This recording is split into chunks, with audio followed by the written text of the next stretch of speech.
Hello everyone. Today I will discuss the topic pancreas, है ना। हम पेनक्रियाज को डिस्कस करेंगे, है ना, कि पेनक्रियाज क्या होता है, पेनक्रियाज के क्या क्या फंक्शंस होते हैं, है ना। पेनक्रियाज क्या है, तो हम यहाँ पे पेनक्रियाज को डिस्कस करते हैं, राइट। बेटा, जब मैं पेनक्रियाज के बारे में बात करता हूं तो पेनक्रियाज एक एक एक तरह की पिंक कलर की एक ग्लैंड होती है। जो पेनक्रियाज होता है वो पेनक्रियाज भी एक कह सकते हैं कि एक एब्डोमिनल केविटी के अंदर प्रेजेंट होगा। कहाँ पे प्रेजेंट होगा बेटा? पेनक्रियाज भी एक तरह की ग्लैंड होती है, पिंकिश कलर की एक ग्लैंड होती है जो कि एब्डोमिनल केविटी के अंदर प्रेजेंट होती है। अब ही हम ये बात करते हैं कि भाई ये कितने सेंटीमीटर लॉन्ग होती है। तो पेनक्रियाज जो होता है 12 to 15, है ना, सेंटीमीटर लॉन्ग एक स्ट्रक्चर है, एक ग्लैंड होती है ना। और एक लोब फॉर्म के अंदर प्रेजेंट होती है, लोब, है ना, लोब्यूलेटेड होती है, जिसको हम कह सकते हैं लोब्यूलेटेड। और एक सॉफ्ट कलर की एक ग्लैंड होती है, बिल्कुल सॉफ्ट सॉफ्ट ग्लैंड होती है। तो पेनक्रियाज के बेटा क्या क्या फीचर्स होते हैं? देखिए, जैसे मैं पेनक्रियाज के अगर मैं स्ट्रक्चर की बात करता हूं तो जैसे हमने ये पढ़ा कि भाई देखो, जैसे ये क्या है, एक ईसोफेगस है। और ईसोफेगस के बाद में बेटा कौन सा स्ट्रक्चर आता है? स्टमक आता है। जैसे मैं ये यहाँ पे डायग्राम बना रहा हूं, आप डायग्राम देखिए। ये ऊपर का स्ट्रक्चर जो मैंने बनाया, इसको हम नाम देते हैं ईसोफेगस, राइट। और ईसोफेगस के बाद में क्या आएगा यहाँ पर? स्टमक। और स्टमक एक पाइलोरिक रीजन के थ्रू किस में ओपन होता है? डियोडीनम के अंदर। किसके अंदर? डियोडीनम के अंदर। तो डियोडीनम किसका पार्ट हो गया बेटा? स्मॉल इंटेस्टाइन का, है ना, डियोडीनम ऑफ स्मॉल इंटेस्टाइन। बेटा, इसी डियोडीनम के नियरेस्ट यहां पर एक सॉफ्ट ग्लैंड होती है ना, और एक लोब के फॉर्म में प्रेजेंट होती है, यानी लीफ लाइक स्ट्रक्चर के फॉर्म में प्रेजेंट होती है। तो उसको हम क्या नाम देते हैं? पेनक्रियाज। जो मैंने ये स्ट्रक्चर यहाँ पे दिखाया है, इसको मैं नाम देता हूं यहाँ पर पेनक्रियाज। ये पेनक्रियाज है।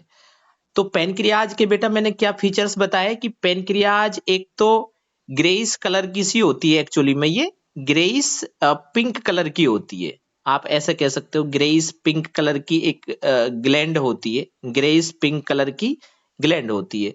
और बिल्कुल सॉफ्ट ग्लैंड होती है ये। कैसी ग्लैंड होती है? सॉफ्ट ग्लैंड होती है, ये पॉइंट याद रखना है। दूसरा, ये लोब के फॉर्म में होती है, तो इसको अपन नाम देते हैं लोब्यूलेटेड, है ना, लोब जैसी दिख रही है ये, लोब्यूलेटेड फॉर्म होती है ना, लोब जैसे होती है। तो सॉफ्ट भी होती है और लोब्यूलेटेड ग्लैंड होती है। सेकंड चीज है कि बेटा ये इसकी जो लेंथ होती है ना, अगर मैं इसकी लेंथ की बात करता हूं, इनको अलाउ कर लेता हूं, ये तीन और आ रहे हैं। अगर मैं इसकी लेंथ की बात करता हूं तो ये 12 to 15, है ना, मैं यहां पे लिखता हूं 12 to 15 सेंटीमीटर लॉन्ग होती है। 12 to 15 सेंटीमीटर लॉन्ग इसकी लेंथ हमको देखने को मिलती है। बेटा ये कहां पर लोकेटेड होगी? हम कह सकते हैं बेटा located in the abdominal cavity, है ना, located in the abdominal cavity. तो ये इंपॉर्टेंट पॉइंट्स हैं। अब मैं बात करता हूं कि जो पेनक्रियाज है, पेनक्रियाज के अंदर यस एब्डोमिनल केविटी के अंदर प्रेजेंट होती है। अब मैं बात करता हूं कि जो एक पेनक्रियाज है, इस पेनक्रियाज के अंदर बेटा टू रीजन्स होते हैं। कितने रीजन्स होंगे? Two reasons. जैसे बेटा मैं इसको यहां पर एक एक कलर से रिप्रेजेंट कर रहा हूं, जैसे यहां पर इसके टू रीजन्स होते हैं। ये तो पूरा एक पेनक्रियाज हो गया।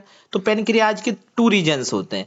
जैसे एक रीजन तो बेटा मैं यहाँ पे ऊपर वाला रीजन दिखा रहा हूं, और एक मान लीजिए मैं इसको रेड कलर से दिखा देता हूं, है ना। एक रीजन ये है ना। तो इसके दो रीजन्स होते हैं। पेनक्रियाज को हम मेनली टू रीजन्स के अंदर डिवाइड कर सकते हैं, टू पार्ट के अंदर डिवाइड कर सकते हैं। बेटा एक पार्ट को मैं यहाँ पे नाम दे रहा हूं, एक पार्ट जो होगा उस पार्ट को मैं यहाँ पे नाम देता हूं एक्जोक्राइन पार्ट। नाम देता हूं बेटा एक्जोक्राइन पार्ट नाम देता हूं। और बेटा दूसरा जो पार्ट है इसको मैं नाम देता हूं यहां पर एंडोक्राइन पार्ट। क्या नाम दे रहा हूं? Endocrine part.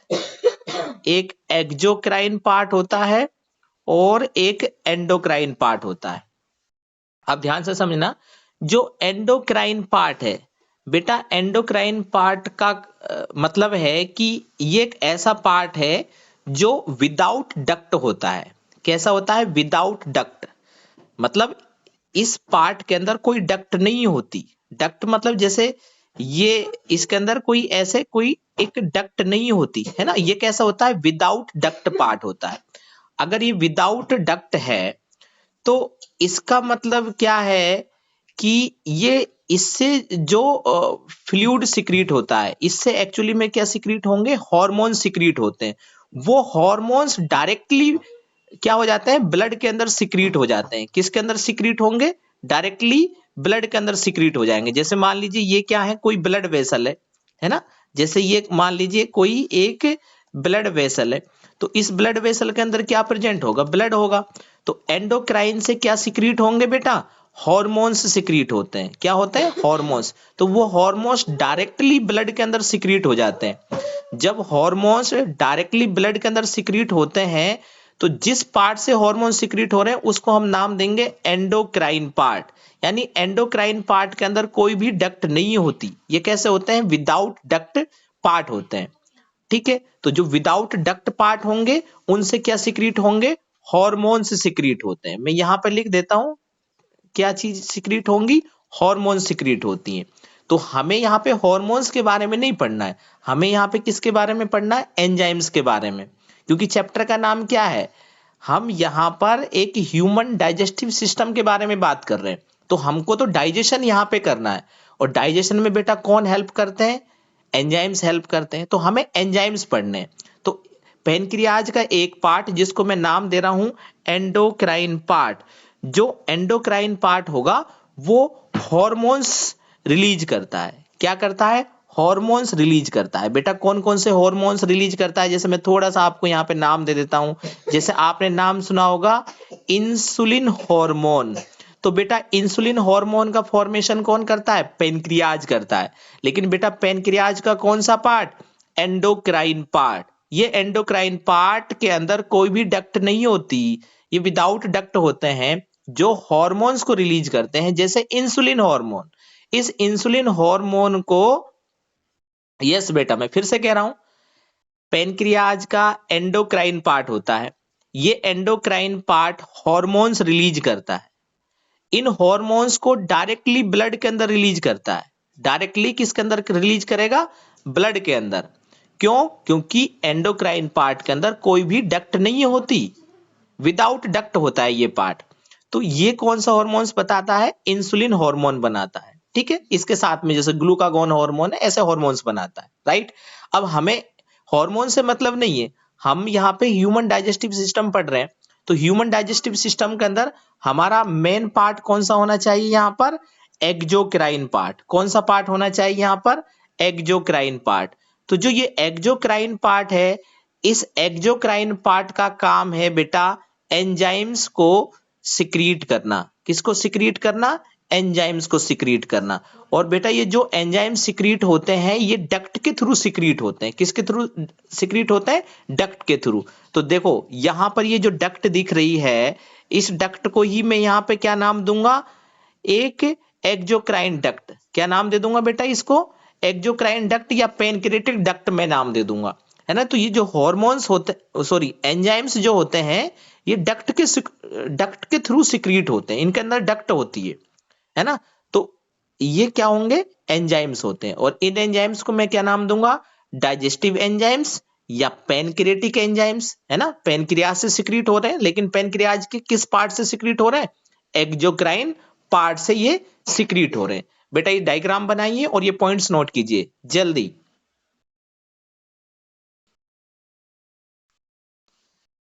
इरेज कर दो बेटा, डन करो सभी लोग जल्दी से।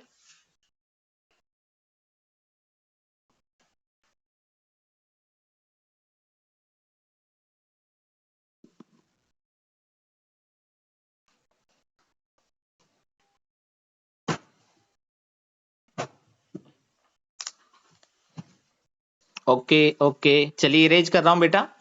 अब बेटा मैं यहां पर बात कर रहा था एक्सोक्राइन पार्ट की। किसकी बात कर रहा था बेटा मैं? एक्सोक्राइन पार्ट की। तो जो एक्सोक्राइन पार्ट होता है पेनक्रियाज का, ये बेटा क्या सिक्रीट करता है? कुछ सिक्रीशंस को सिक्रीट करता है ना। और उन सिक्रीशंस को बेटा हम क्या नाम देंगे? Pancreatic juice. क्या नाम देंगे?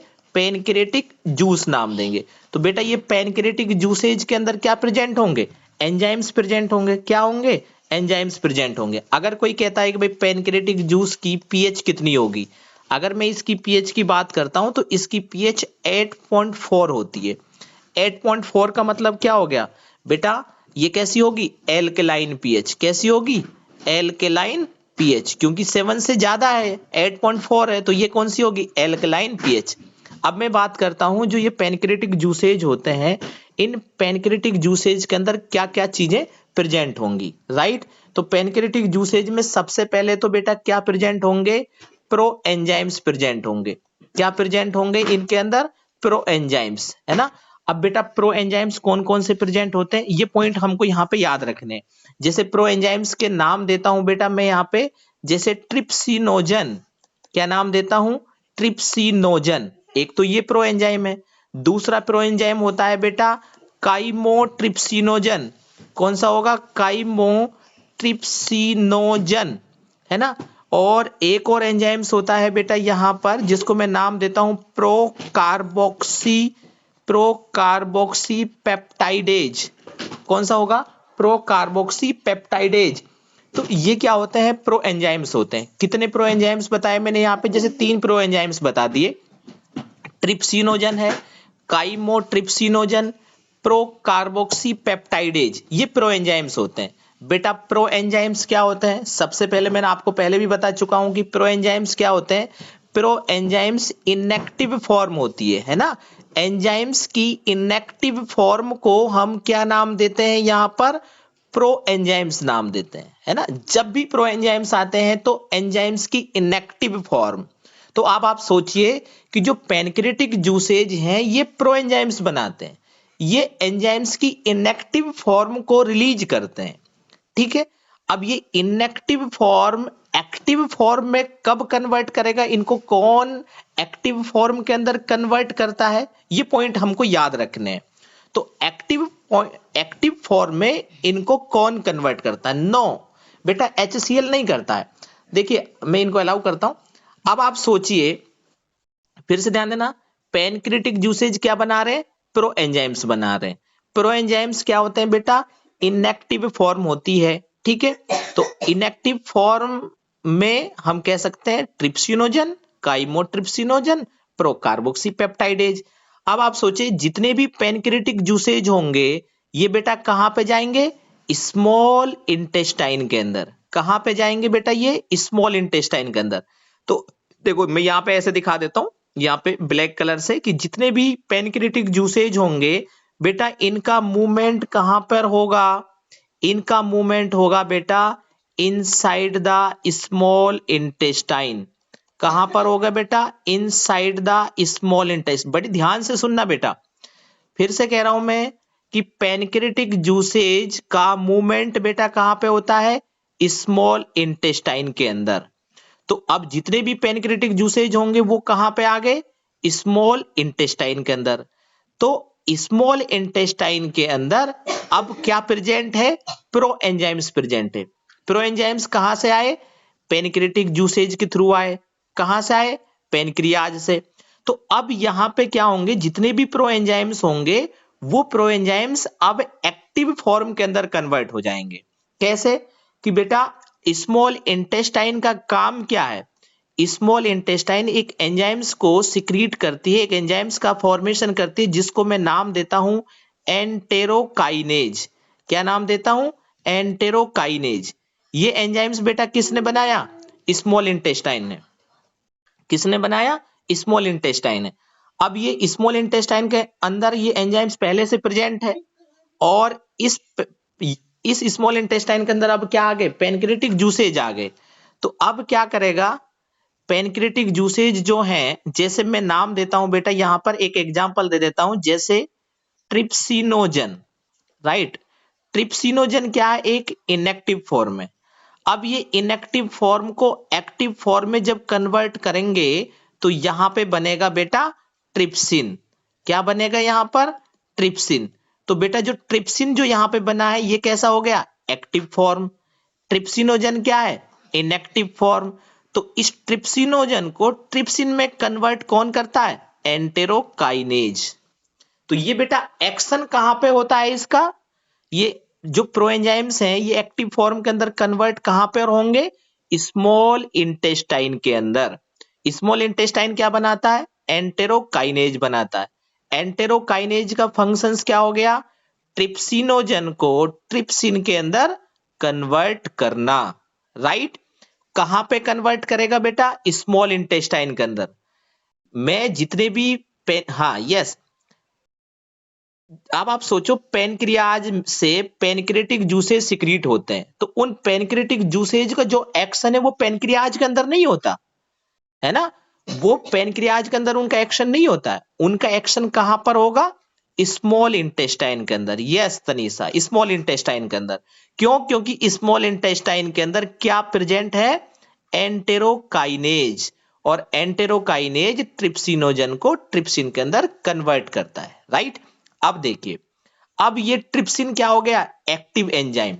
अब ट्रिप्सिन क्या करेगा, यहां पे देखिए बेटा, मैं यहां पे लिख रहा हूं, जैसे एक मैं एंजाइम्स प्रो एंजाइम्स का नाम लिख रहा हूं, ऊपर देखिए प्रो कार्बोक्सी पेप्टाइडेज है ना, प्रो कार्बोक्सी पेप्टाइडेज। तो प्रो कार्बोक्सी पेप्टाइडेज किसके अंदर कन्वर्ट हो जाएगा, कार्बोक्सी पेप्टाइडेज के अंदर।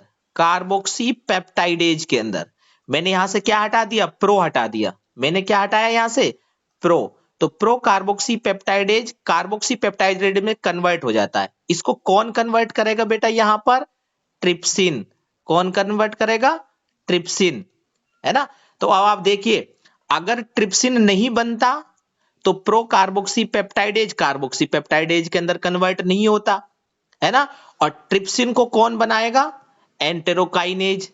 अगर एंटेरोकाइनेज नहीं होता तो ट्रिप्सिन नहीं बनता। तो एंटेरोकाइनेज ने क्या किया, ट्रिप्सिनोजन को ट्रिप्सिन के अंदर कन्वर्ट कर दिया, और ट्रिप्सिन ने प्रो कार्बोक्सी पेप्टाइडेज को कार्बोक्सी पेप्टाइडेज के अंदर कन्वर्ट कर दिया। ऐसे ही यहां पर जो मैंने एक और प्रो एंजाइम्स लिखा है, जिसको मैंने नाम लिखा है काइमोट्रिप्सिनोजन। काइमोट्रिप्सिनोजन, तो काइमोट्रिप्सिनोजन भी ट्रिप्सिन एंजाइम्स की हेल्प से, किसकी हेल्प से, ट्रिप्सिन एंजाइम की हेल्प से काइमोट्रिप्सिनोजन काइमोट्रिप्सिन के अंदर कन्वर्ट हो जाता है। किसके अंदर, काइमोट्रिप्सिन के अंदर। ये पॉइंट लिख लेना बेटा सारे, काइमोट्रिप्सिनोजन ट्रिप्सिन की हेल्प से काइमोट्रिप्सिन के अंदर कन्वर्ट हो जाता है। तो अब बताइए बेटा, यहां पर कितने एक्टिव एंजाइम्स हो गए, 3। कौन कौन से, यहां पे मैं इनको टिक कर रहा हूं, कौन कौन से हो जाएंगे, जैसे ट्रिप्सिन एक एक्टिव एंजाइम है, कार्बोक्सी पेप्टाइडेज एक एक्टिव एंजाइम है, काइमोट्रिप्सिन एक एक्टिव एंजाइम है।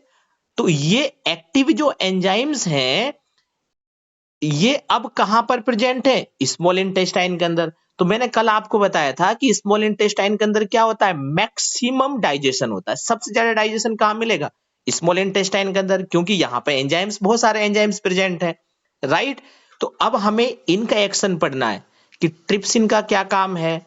ठीक है, स्मॉल इंटेस्टाइन के अंदर ट्रिप्सिन का क्या काम है, कार्बोक्सी पेप्टाइडेज का काम क्या है, काइमोट्रिप्सिन का काम क्या है, इन तीनों के फंक्शंस हमको पढ़ने हैं, है ना। तो बेटा मैंने जितना भी लिखा है वो अच्छे से क्लियर हुआ, यस या नो, जल्दी बताइए बेटा, मैसेज कीजिए यस या नो, यस या नो, यस, यस बेटा, यस, गुड, गुड। जितने मैंने पॉइंट लिख रखे बेटा बाकी नोट कीजिए। यस, ऋतिक, ऋतिक, यस ऋतिक, एक बार समझिए बेटा, स्मॉल इंटेस्टाइन, स्मॉल इंटेस्टाइन का काम है एंटेरोकाइनेज बनाना। राइट, ये एंटेरोकाइनेज क्या करता है, ट्रिप्सिनोजन को ट्रिप्सिन में कन्वर्ट करता है। अब ट्रिप्सिन क्या हो गया, एक्टिवेट एंजाइम, है ना, एक्टिव एंजाइम। तो ये एक्टिव एंजाइम्स क्या करता है, ट्रिप्सिन प्रो कार्बोक्सी पेप्टाइडेज को कार्बोक्सी पेप्टाइडेज में कन्वर्ट करता है ना। और ट्रिप्सिन का दूसरा काम क्या है कि काइमोट्रिप्सिनोजन को काइमोट्रिप्सिन के अंदर कन्वर्ट करना। तो ये सब काम क्या है ट्रिप्सिन के। हाँ ऋतिक बेटा, it is clear? Hrithik, yes, okay good बेटा। मैं इसको इरेज कर रहा हूं। अब मैं इन तीनों के फंक्शंस के बारे में बात करूंगा, है ना बेटा। तीनों का फंक्शंस क्या है ये पॉइंट मैं बताऊंगा यहाँ पे। चलिए ठीक है, इरेज करता हूं। तो अब मैं यहाँ पे बात कर रहा हूं कि भाई एक ट्रिप्सिन जो बना है, इस ट्रिप्सिन का काम क्या है। ट्रिप्सिन क्या है बेटा? एक एंजाइम है। अब इस एंजाइम्स के काम पढ़ना है बेटा। इस एंजाइम का काम है कि ये प्रोटीन को ब्रेक करता है। किसको ब्रेक करेगा बेटा? प्रोटीन्स को ब्रेक करेगा, और प्रोटीन्स को ब्रेक करके किसके अंदर कन्वर्ट कर देगा बेटा? पेप्टाइड्स के अंदर। किसके अंदर कन्वर्ट करेगा? पेप्टाइड्स के अंदर। बेटा पेप्टाइड्स क्या होते हैं? जब हम प्रोटीन को ब्रेक करते हैं तो पेप्टाइड्स बनते हैं। क्या बनते हैं? पेप्टाइड्स बनते हैं। तो ये काम किसका है बेटा? ट्रिप्सिन एंजाइम का, राइट। एक तो ये हो गया। अब दूसरा एंजाइम्स बताया मैंने, कार्बोक्सी पेप्टाइडेज, है ना। Carboxy peptidase enzyme. तो जो कार्बोक्सी पेप्टाइडेज एंजाइम है, इसका काम क्या है? कार्बोक्सी पेप्टाइडेज एंजाइम्स क्या करता है बेटा? जो ये पेप्टाइड्स बनते हैं, है ना, इन पेप्टाइड्स को किसके अंदर चेंज कर देगा? अमीनो एसिड्स के अंदर। किसके अंदर? अमीनो एसिड्स के अंदर। तो आप ऐसे सोचिए, भाई हमको तो डाइजेशन करना है ना, बड़े मोलेक्यूल्स को छोटे मोलेक्यूल्स के अंदर कन्वर्ट करना है। बड़े मोलेक्यूल्स को छोटे मोलेक्यूल्स के अंदर क्या करना है? कन्वर्ट करना है। तो जैसे प्रोटीन एक बड़ा मोलेक्यूल है, प्रोटीन क्या एक बड़ा मोलेक्यूल है, तो ये प्रोटीन पेप्टाइड्स के अंदर कन्वर्ट हो जाएंगे। कार्बोक्सी पेप्टाइडेज क्या करेगा? कार्बोक्सी पेप्टाइडेज इन पेप्टाइड्स को अमीनो एसिड्स के अंदर चेंज कर देगा। किसके अंदर? अमीनो एसिड्स के अंदर। ऐसे ही तीसरा और एक एंजाइम है जिसको मैं नाम देता हूं काइमोट्रिप्सिनोजन, काइमोट्रिप्सिन, है ना। अब कैसा होगा? ये एक्टिवेट एंजाइम हो गया, काइमोट्रिप्सिन। तो काइमोट्रिप्सिन जो एंजाइम है, इस काइमोट्रिप्सिन एंजाइम्स का काम है कि ये भी क्या करता है? प्रोटीन्स को पेप्टाइड्स के अंदर कन्वर्ट करता है। किसके अंदर? प्रोटीन्स को किसके अंदर चेंज कर रहा है? पेप्टाइड्स के अंदर चेंज कर रहा है। ये पॉइंट हमें यहाँ पे याद रखना है। तो ये तो किसके काम हो गए? सब ट्रिप्सिन एंजाइम्स के, कार्बोक्सी पेप्टाइडेज एंजाइम्स के और काइमोट्रिप्सिन एंजाइम्स के। ठीक है। इसके अलावा बेटा ये जो पेनक्रियाज होता है ना, इसके अलावा पेनक्रियाज से और भी एंजाइम्स रिलीज होते हैं। ये तो मैंने प्रो एंजाइम्स बताए हैं पेनक्रियाज से, है ना। तो पेनक्रियाज से कितने प्रो एंजाइम्स बनेंगे? 3 एंजाइम्स, 3 प्रो एंजाइम्स का फॉर्मेशन होता है। पेनक्रियाज 3 प्रो एंजाइम्स बनाता है, राइट। ट्रिप्सिन और काइमोट्रिप्सिन, यस। अब देखो इनका डिफरेंस अगर मैं यहां पे देखूं तो एक्चुअली में क्या है कि जो ट्रिप्सिन है ये प्रोटीन को ब्रेक करता है। जब ये प्रोटीन्स को ब्रेक करेगा तो एक्चुअली में पॉलीपेप्टाइड्स बनते हैं, है ना। पॉलीपेप्टाइड्स क्या होंगे? मतलब बड़े मोलेक्यूल्स होंगे। क्या होंगे? एक तरह के बड़े मोलेक्यूल, पॉलीपेप्टाइड्स बनते हैं। प्रोटीन को ब्रेक करेंगे तो क्या बनेंगे? पॉलीपेप्टाइड्स बनते हैं, है ना। पेप्टोन्स वगैरह बनते हैं। जब मैंने HCl आपको HCl का जब वर्क उसका ये रेनिन एंजाइम्स उसका ये आपको रेनिन और इनके जब एंजाइम्स मैंने मिल्क प्रोटीन को जब ब्रेक करते हैं तो इनके काम बताए थे, तो वहां पे मैंने वो बताए थे पेप्सिन जैसे, है ना। तो पेप्सिन से पेप्टोन्स जैसे बनते हैं। तो प्रोटीन जब ब्रेक होगा तो पॉलीपेप्टाइड्स बनते हैं एक्चुअली में, राइट। अब मैं यहाँ पे बात कर रहा हूँ काइमोट्रिप्सिन। यहाँ पे भी प्रोटीन का ब्रेकडाउन होगा, है ना। ये भी क्या करता है? प्रोटीन का ब्रेकडाउन करता है। लेकिन जब ये प्रोटीन का ब्रेकडाउन करता है तो इससे एक्चुअली में क्या बनते हैं? डाइपेप्टाइड्स बनते हैं। तो दोनों में डिफरेंस हो गया बेटा। ट्रिप्सिन प्रोटीन को पॉलीपेप्टाइड के अंदर कन्वर्ट करता है, लेकिन काइमोट्रिप्सिन प्रोटीन को डाइपेप्टाइड के अंदर कन्वर्ट करता है। तो बड़े मोलेक्यूल्स कौन से होंगे? पॉलीपेप्टाइड। जबकि डाइपेप्टाइड कैसे होंगे? छोटे मोलेक्यूल्स होंगे। तो हमको तो क्या करना है? छोटे से छोटे मोलेक्यूल के अंदर कन्वर्ट करना है। इट इज क्लियर बेटा। ट्रिप्सिन प्रोटीन को पॉलीपेप्टाइड में, यस, पॉलीपेप्टाइड मतलब बड़े मोलेक्यूल्स होंगे, और डाइपेप्टाइड छोटे मॉलिक्यूल्स होंगे। तो यहां पर जो ये प्रोटीन्स हैं, है ना, ये प्रोटीन डाइपेप्टाइड्स के अंदर क्या हो जाएंगे, चेंज हो जाएंगे, राइट। अब मैं एक दूसरे और एंजाइम्स के बारे में बात कर रहा हूं, जैसे पेनक्रियाज, है ना। च- चलिए बेटा, थैंक यू, आप इसको नोट कीजिए। अब ये पेनक्रियाज के फंक्शंस हो गए कंप्लीट। नोट कीजिए बेटा, मैं अभी आया